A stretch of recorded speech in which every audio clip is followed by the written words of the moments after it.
Début de ce journal, Bruno Retailleau, le ministre de l'Intérieur, qui s'exprime. Depuis de nombreuses semaines, il y a eu cette actualité qui, en fait, a éclairé d'un jour un peu nouveau mon déplacement. Mais l'objectif du déplacement, c'était de présenter une nouvelle stratégie pour lutter contre la criminalité organisée, pour lutter contre le narcotrafic. Je veux simplement rappeler des éléments de constat. Et ces éléments, ils sont absolument affolants. Ils sont affolants parce que d'abord, c'est une déferlante, notamment de drogue. Aujourd'hui, un tsunami blanc même, cette expression a pu être lancée dans le débat public, de même que la commission d'enquête du Sénat avait parlé, là encore, d'une submersion. Et vraiment, on a vu que les saisies de cocaïne avaient plus que quintuplé, pratiquement décuplé en l'espace de 10 ans. Je veux simplement vous redire un chiffre qui apparaît peu souvent dans le débat public, mais nos forces de l'ordre, auxquelles je veux associer la douane, sont totalement mobilisées, puisque en 2023, en termes de cocaïne, la saisie, c'était 23 tonnes. Un an plus tard, la saisie, sur 11 mois, c'est 47 tonnes.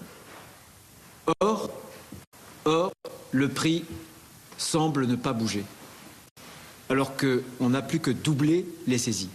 Si le prix ne bouge pas, ça veut dire qu'il n'y a pas de rareté. Ça veut dire qu'il y a toujours plus d'arrivées, ce qui montre en réalité la situation dramatique actuelle. Deuxième élément, désormais les drogues les plus dures, je dis bien les plus dures, sont disponibles partout tout le temps. Partout tout le temps. Hier, on pensait que c'était l'apanage, si j'ose dire, des plus grandes villes, des quartiers, mais aujourd'hui, tous les territoires sont concernés. Quand je dis tous les territoires, bien sûr, les territoires les plus urbains, mais aussi les territoires les plus ruraux. Les drogues sont disponibles tout le temps, aussi, puisqu'on a désormais, avec l'Ubersheet, une nouvelle distribution qui permet à des consommateurs de recevoir à domicile de la drogue.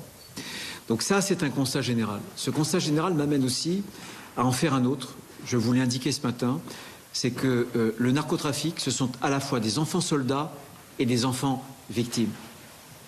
Ce sont des jeunes qui sont recrutés, souvent sur des réseaux sociaux, et qui sont utilisés par les narcotrafiquants comme des tueurs à gages. Ils ont 15 ans, ils ont parfois 14 ans. Souvenez-vous que le père de famille, qui était ce conducteur VTC, père de 3 enfants, avait été pris en otage par un adolescent de 14 ans qui l'a abattu à bout portant parce qu'il refusait d'emmener ce jeune pour un règlement de compte sur un autre lieu. À Rennes, lorsque je m'étais déplacé, c'est un enfant de 5 ans.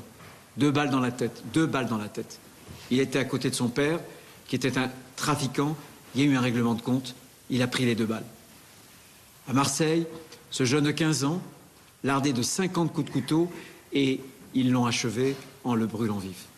La réalité du narcotrafic, de la criminalité organisée, elle est celle-ci. Et c'est la raison pour laquelle j'ai totalement assumé, c'est la première fois qu'on le fait en France, ce spot, ce clip diffusé à la fois sur les écrans de télévision, mais aussi sur les réseaux sociaux, pour responsabiliser et même culpabiliser les consommateurs. Je sais que les addictions nécessitent parfois des soins.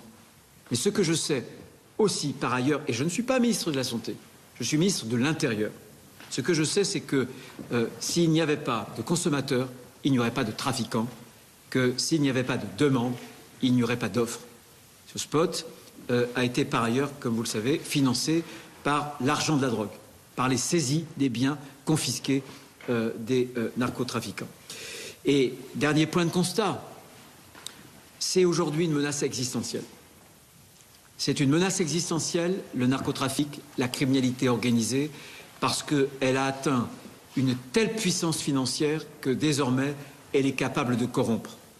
De corrompre aussi bien dans le secteur privé que dans le secteur public. Et donc, il faut une réaction.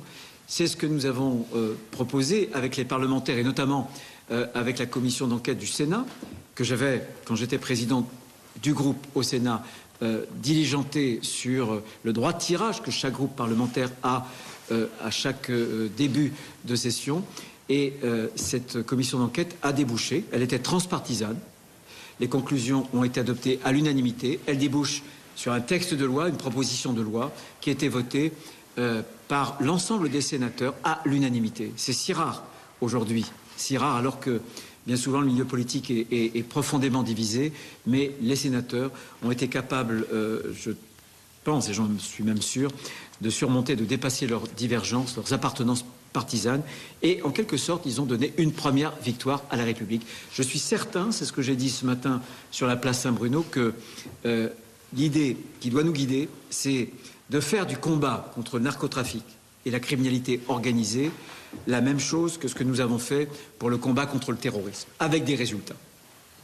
Et nous le pouvons. Ça mettra du temps. Je ne peux pas m'engager sur le terme, mais cette victoire, nous l'obtiendrons. J'en suis absolument certain. Alors précisément pour l'obtenir, il y a une double lame, si j'ose dire. Une lame un peu plus lointaine qui va être celle du texte, dès lors que le texte sera définitivement voté par les deux assemblées et qui deviendra une loi. Très rapidement, une nouvelle organisation de l'État, une spécialisation de toute la chaîne judiciaire. Dans le terrorisme, nous avions créé, il y a 10 ans, un parquet national dédié, parquet national antiterroriste. Il y aura un parquet national anticriminalité organisée, un PNACO, y compris jusqu'à des cours qui seront spécifiques. Il est hors de question de faire juger les narcotrafiquants par des jurys populaires qui pourraient être sous la menace, justement, de mort de ces mafias. Et de même, d'ailleurs, sur les juges d'application des peines. Toute la filière judiciaire sera spécialisée. Il en va de même, pour ce qui me concerne, mon ministère, avec un état-major, tout comme il y a un état-major permanent sur le terrorisme, c'est-à-dire dans un même lieu, où on réunit dans le même lieu donc les services de renseignement et les services d'enquête pour permettre aux uns et aux autres justement de se parler et de travailler ensemble. Des services qui dépendent du ministère de l'Intérieur, des services qui peuvent parfois dépendre des armées, des services qui peuvent dépendre aussi de Bercy. On a vu tout à l'heure la DGFIP, on a vu par exemple la douane, etc., etc. Donc ça, ce sera fondamental avec des nouveaux pouvoirs confiés au préfet, avec aussi des dispositifs anti-corruption, mais aussi anti-blanchiment. Ça, c'est l'horizon de quelques mois, mais ce sera très important parce qu'on va totalement refonder notre politique et notre action contre le narcotrafic et la criminalité organisée. Ça, c'est une première lame. L'autre lame, celle que je voulais vous présenter aujourd'hui, c'est une nouvelle doctrine, une nouvelle stratégie, parce qu'on n'a pas le temps d'attendre, parce que le texte de loi, d'ailleurs, ne sera pas du tout antinomique. On l'anticipe, en quelque sorte, dans le cadre juridique actuel, à droit constant. Et cette nouvelle approche, en réalité, c'est à la fois une approche qui sera une approche judiciaire, de long terme, sur la durée, une approche qui sera aussi sécuritaire, sur la voie publique notamment, et enfin, une approche qui sera une approche beaucoup plus administrative. D'abord, l'approche judiciaire. L'idée, c'est de démanteler durablement les filières. Un coup de pied dans la fourmilière, très bien, mais surtout un coup de filet.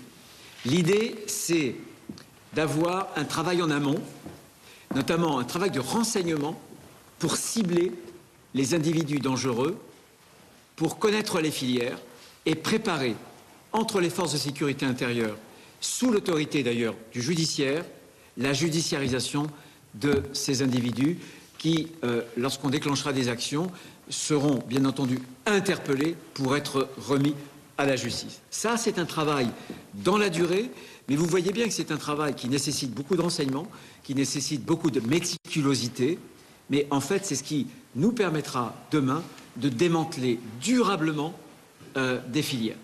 Et ça, c'est un travail qui est absolument capital et qui associera l'ensemble des services de renseignement, notamment de l'État, que ce soit les renseignements territoriaux, que ce soit la DGCI, que ce soit le Cirasco, les douanes pour Bercy, etc., etc. Donc ça, c'est une première réponse, qui est la réponse judiciaire, une approche une approche sur la durée pour avoir un maximum d'effets et ébranler totalement l'édifice construit par ces narcotrafiquants, par la criminalité organisée. Deuxième dimension, qui est une dimension plus sécuritaire, avec notamment les forces de l'ordre, gendarmerie et puis police. Et là, il s'agit de reprendre le contrôle de l'espace public. Et quand je parle d'espace public, c'est l'ensemble de l'espace public.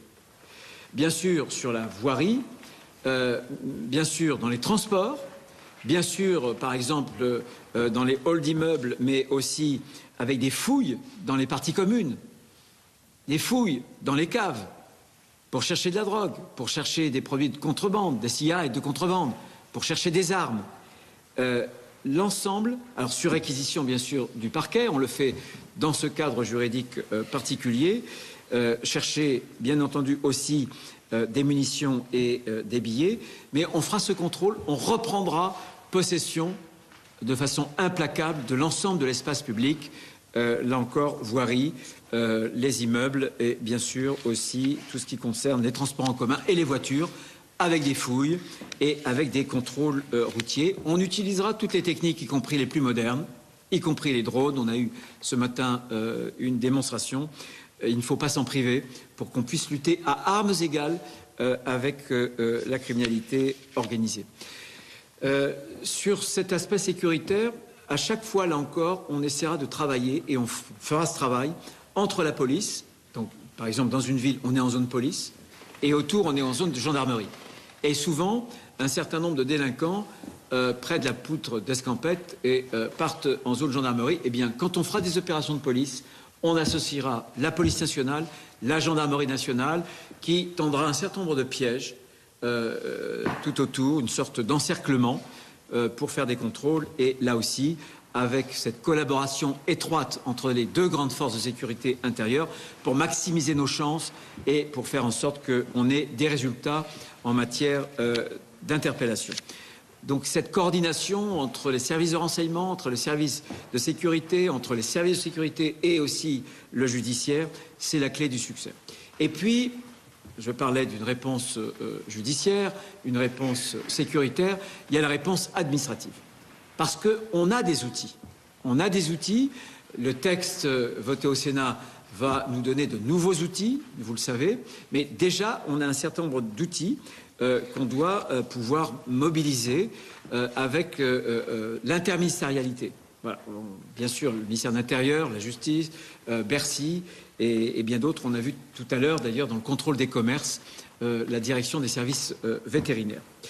Là encore, l'idée, c'est qu'on ait cette palette d'instruments administratifs. Et la grande idée, il y a deux idées en fait. C'est qu'on démantèle l'écosystème économique donc de la drogue, des trafics, et qu'on traque en même temps l'argent mal acquis, le blanchiment, etc. C'est à cela que ça sert. On a des outils qu'il faut utiliser, qui sont très performants. On a parlé ce matin, par exemple, du CODAF, qui est le comité départemental antifraude.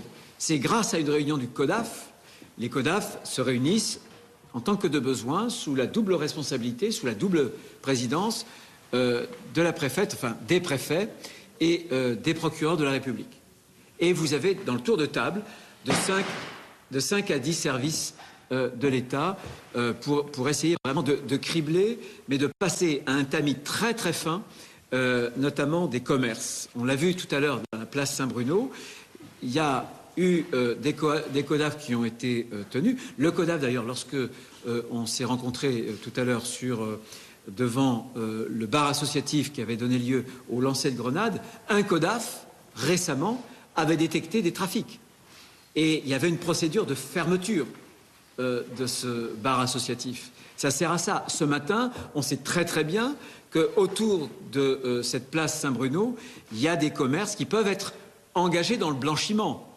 Voilà. Et donc, pour que ces commerces-là puissent être stoppés, il faut des preuves. Il faut donc qu'on associe pas seulement les forces de police ou de gendarmerie, mais qu'on associe la DGFiP, la direction générale des finances publiques, départementales, les douanes, etc., pour nous donner des preuves.